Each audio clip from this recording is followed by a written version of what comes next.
अस्सलाम वालेकुम। मेरा नाम है अहमद अली और आप देख रहे हैं खूनी संडे। ये कहानी सिर्फ उन लोगों के लिए है जो रात को अकेले डरावनी कहानियां सुनने की हिम्मत रखते हैं। अगर आपने कभी महसूस किया है कि आपको कोई चीज़ देख रही है या रात के 2 बजे आपकी आंख खुली हो और आपको अपने कमरे में एक अजीब सी मूवमेंट महसूस हो रही हो, तो इसका मतलब है कि आज की ये कहानी आपके लिए है।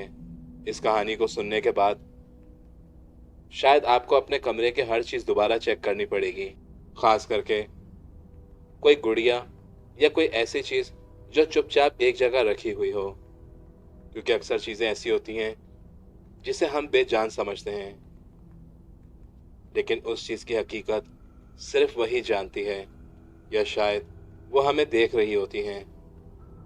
और अगर वही चीज़ कोई मूवमेंट करते हुए नजर आए तो उस वक्त एक डर का आगाज होता है। आज की कहानी ऐसे ही एक मौजू के ऊपर है। मौजू का आगाज करने से पहले मैं चैनल पर आने वाले तमाम नए सारिफिन से रिक्वेस्ट करूंगा कि वो हमारी वीडियो को लाइक और चैनल को सब्सक्राइब जरूर कीजिएगा। मौजू का आगाज करने से पहले एक बार आयतल कुर्सी जरूर पढ़िएगा। रात का वक्त था। घर में सब लोग सो चुके थे। हर तरफ इतनी खामोशी थी कि दूर से कुत्तों के भौंकने की आवाजें साफ सुनाई दे रही थी। अयान अपने कमरे में सोया हुआ था। उसकी उम्र लगभग 8 साल थी। उसके कमरे के कोने में एक पुरानी गुड़िया रखी हुई थी जिसने सफेद रंग का फ्रॉक पहना हुआ था और उसके बाल काफी लंबे और काले थे। उसकी अजीब सी आंखें जो सीधा देखने पर भी ऐसा लगता था कि जैसे वो तुम्हारी तरफ देख रही हो। ये गुड़िया उसकी खाला ने खरीदी थी जिस वक्त वो शहर से गांव की तरफ वापस जा रही थी, लेकिन वो इस गुड़िया को ले जाना भूल गईं। जब वो इस गुड़िया को लाईं तो उन्होंने एक बात कही थी कि ये बहुत स्पेशल है, मगर किसी ने उस वक्त उनकी इस बात पर जरा भी ध्यान नहीं दिया। लेकिन उनके जाने के बाद पहली रात उस गुड़िया ने कुछ अजीब हरकत की। रात के करीब 2 बज रहे थे कि अयान की आंख अचानक खुल गई। उसे लगा कि जैसे किसी ने उसका नाम लिया हो। वो उठकर इधर उधर देखने लगा तो कमरा बिल्कुल खाली था। कमरे का दरवाजा बंद था और खिड़की भी बंद थी। फिर उसकी नजर उस गुड़िया पर पड़ी, लेकिन जिस वक्त वो सो रहा था उस वक्त वो गुड़िया शेल्फ पर रखी हुई थी, मगर अब वो जमीन पर थी, जो बिल्कुल सीधा उसके बिल्कुल बिस्तर के सामने रखी हुई थी। अयान को उससे काफी डर लगने लगा। तभी उसने खुद से कहा कि शायद गिर गई होगी। वो धीरे से उठा और गुड़िया को उठाकर वापस शेल्फ पर रख दिया और वापस आकर सो गया।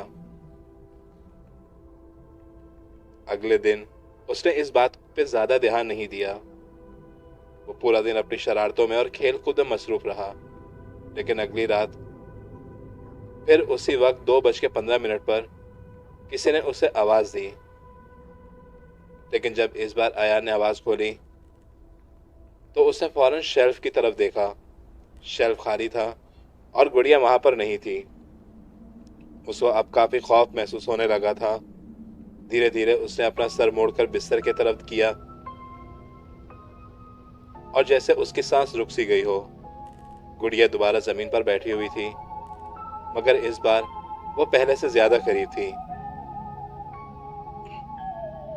जैसे वो चलकर आई हो। अयान ने डर के मारे कंबल अपने सर पर रख लिया, लेकिन उस रात वो खौफ के मारे सो नहीं पाया। अयान ने अगले दिन अपनी अम्मी को बताया। अम्मी, वो गुड़िया रात को हिलती है। उसकी वालिदा ने उसकी बात सुनी और हंसने लगी। उन्होंने कहा, बेटा तुमने कोई ख्वाब देखा होगा। अयान ने डरते हुए कहा, मैं सच कह रहा हूं। लेकिन उसकी वालिदा ने इसकी इस बात को सीरियस नहीं लिया और फिर अयान डर के बावजूद भी उस गुड़िया को शेल्फ पर वापस रख देता है। इस बार उसने डिसाइड किया कि वो सोएगा नहीं, वो जागता रहेगा। रात को 1-1:30 तक वो जागता रहा। जागते जागते उसे 2 से ढाई बज गए थे। नींद जो उसकी आंखों में भरी हुई थी, और धीरे धीरे वो सोने लगा। तभी अचानक उसे एक हल्की सी आवाज सुनाई दी। उस आवाज से आयान की आंख खुली। उसने सीधा गुड़िया की तरफ देखा। इस बार गुड़िया दोबारा शेल्फ पर नहीं थी, वो कमरे में रखे हुए टेबल पर बैठी हुई थी, और उसका चेहरा सीधा आयान की तरफ था, जैसे वो उसे देख रही हो। अब आयान ने गुड़िया से दूर रहना शुरू कर दिया।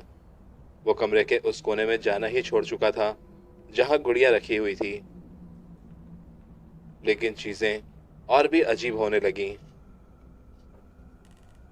कभी उसकी किताबें जमीन पर गिर जाती, तो कभी कमरे की अलमारी के दरवाजे खुद ब खुद खुलने लगते थे, और हर रात गुड़िया अपनी जगह बदलती रहती थी।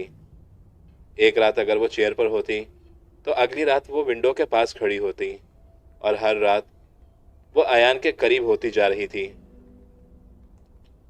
फिर एक रात ऐसी आई जो अयान कभी नहीं भूल पाया। उस रात हवा बहुत तेज चल रही थी, बिजली चमक रही थी, और हल्की हल्की बारिश हो रही थी। घर के सब लोग सो चुके थे। अयान भी काफी गहरी नींद में था। तभी अचानक उसने आवाज सुनी कि जैसे कोई दीवार को खुरच रहा हो। अचानक उसकी आंख खुली, मगर उस वक्त कमरे में अंधेरा था। सिर्फ बिजली की चमक कभी कभी रोशनी कर रही थी।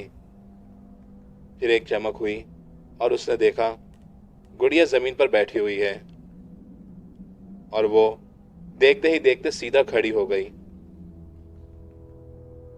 ये देखकर अयान जोर जोर से चिल्लाने लगा, लेकिन आवाज जैसे उसके गले में अटक गई थी। उसके लाख चिल्लाने पर भी उसकी आवाज नहीं निकल रही थी, और धीरे धीरे वो गुड़िया उसके करीब आती जा रही थी। और तभी अचानक एक जोरदार बिजली चमकी, और सब कुछ जैसे ठीक हो गया हो। मगर अजीब बात यह थी कि वो गुड़िया वहां से गायब हो गई थी। अयान ने तेज तेज सांस लेते हुए इधर उधर देखना शुरू किया। कमरा बिल्कुल खाली था। तभी उसने खुद से कहा कि ये क्या था। उसने घबराते हुए कमरे के दरवाजे की तरफ देखा, तो जैसे उसके दिल की धड़कन रुक गई हो। दरवाजा धीरे धीरे खुद ब खुद खुल रहा था, और वहां दरवाजे के बीच में वो गुड़िया खड़ी हुई थी, जो काफी खौफनाक अंदाज में अयान की तरफ देखे जा रही थी। अयान को ऐसा महसूस हो रहा था कि वो गुड़िया जैसे उसको देखकर मुस्कुरा रही है। अगली सुबह अयान ने काफी डरी हुई हालत में अपनी अम्मी को बताया। इस बार उसकी हालत देखकर उसकी वालिदा घबरा गई थी। उन्होंने फौरन खाला को फोन किया और कहा, ये गुड़िया कहाँ से ली थी तुमने।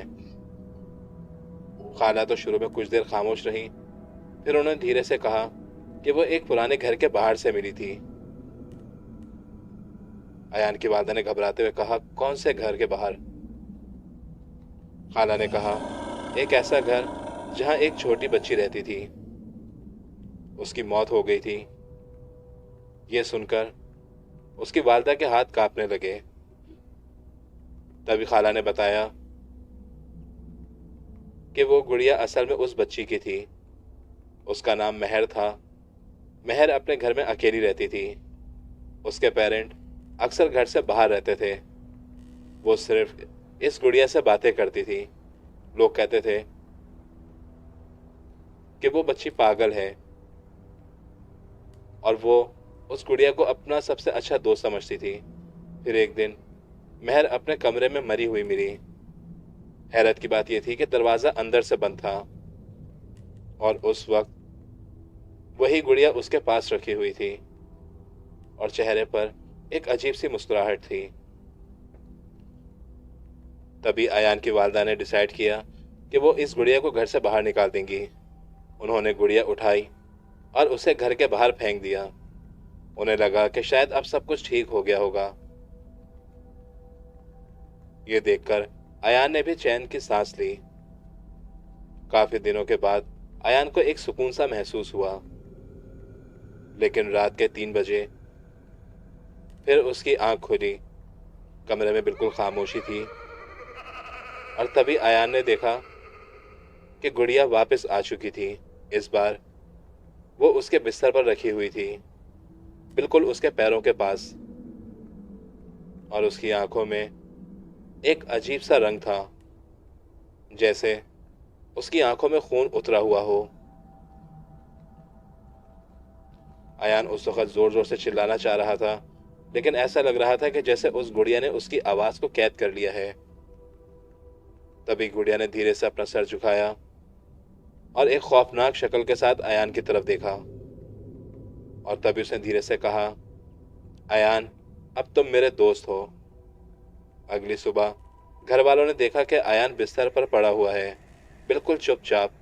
उसकी आंखें खुली हुई थी और चेहरे पर वही अजीब सी मुस्कुराहट थी, जैसे मेहर के चेहरे पर थी, और उसके पास वही गुड़िया बैठी हुई थी